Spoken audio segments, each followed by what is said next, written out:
मेरे चैनल पर खुश आमदीद। आज की वीडियो में हम पाकिस्तान टीवी इंडस्ट्री की ऐसी करिश्माती शख्सियत की बात करेंगे जिनके शहर में 40 साल गुजर जाने के बावजूद लोग आज भी गिरफ्तार हैं। वो जब जब स्क्रीन पर आई अपने गहरे नकूश लोगों के दिलों पर छोड़ गईं। हम बात करेंगे लेजेंड अदाकारा शहनाज शेख की। शहनाज की पैदाइश बर्मा की है और पैदाइश से कुछ अरसा के बाद 1965 में वो अपने वालिदैन के साथ लाहौर शिफ्ट हो गई। लाहौर में नेशनल कॉलेज ऑफ आर्ट से तालीम मुकम्मल की और इसी कॉलेज से फाइन आर्ट्स में ग्रेजुएशन मुकम्मल की। ग्रेजुएशन मुकम्मल करने के बाद पीटीवी के हिदायतकार शोएब हाशमी ने अपने ड्रामे में काम करने की ऑफर की। ये ड्रामा 1980 में रिलीज हुआ। इस ड्रामे से शहनाज के कैरियर का आगाज हुआ। इस ड्रामे की चंद ही एक साथ अभी नशर हुई थी कि इस ड्रामे पर सियासी वजूहात की बिना पर पाबंदी आयद कर दी गई। यूं शहनाज का पहला ही ड्रामा सियासत की नजर हो गया। एक पढ़ी लिखी खूबसूरत लड़की जिसे देखे बगैर कोई भी मुतासर हुए बगैर न रह सकता था। तब शहजाद खलील ने शहनाज को अपने एक ड्रामे में कास्ट करने का इरादा किया। इस ड्रामे का नाम था अनकही। ये ड्रामा 1982 में रिलीज हुआ और बहुत कामयाब हुआ। इस ड्रामे की वजह से शहनाज को बहुत शोहरत मिली और इसकी एक पहचान बन गई। इस ड्रामे की राइटर हसीना मोइन थी और इसके डायरेक्टर शहजाद खलील।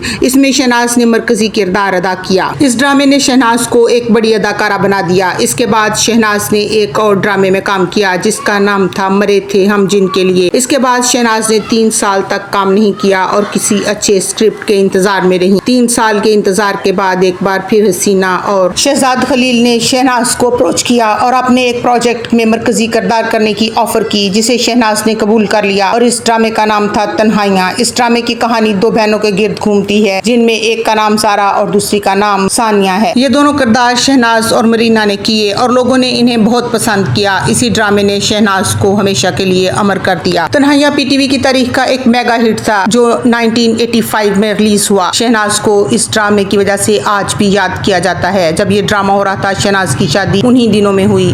उस वक्त उनका एक बेटा भी था। शादी के बाद शहनाज कराची से लाहौर शिफ्ट हो गई और इस तरह इंडस्ट्री से दूर हो गई। इसके बाद शहनाज ने 2 प्रोग्राम होस्ट किए और लाहौर में ही शहनाज ने एचिसन में एज ए टीचर जॉब शुरू कर दी। इसके बाद लाहौर ग्रामर स्कूल चली गई और पिछले 18 साल से ग्रामर स्कूल में ड्रामेटिक पढ़ा रही हैं। शहनाज को बच्चों को पढ़ाना और इनके साथ वक्त गुजारना बहुत अच्छा लगता है। टीवी पर काम के दौरान अपने मिलने वाले मुआवजे के बारे में बात करते हुए एक इंटरव्यू में शहनाज ने बताया कि जब मैंने अनकही किया तो उस वक्त उनको मुआवजा 800 रुपए मिलता था और 2 साल बाद जब तन्हाइयां किया तो उसका मुआवजा 1000 रुपए मिलता था। अगर हम शहनाज के बच्चों की बात करें तो इनके 2 बेटे हैं। दोनों की शादी हो चुकी है और शहनाज इनके साथ एक मुतमईन और पुरसुकून जिंदगी गुजार रही हैं। वो आज पहले से भी ज्यादा खूबसूरत और ग्रेसफुल दिखाई देती हैं और इन्हें देखकर हर किसी का दिल खुश हो जाता है।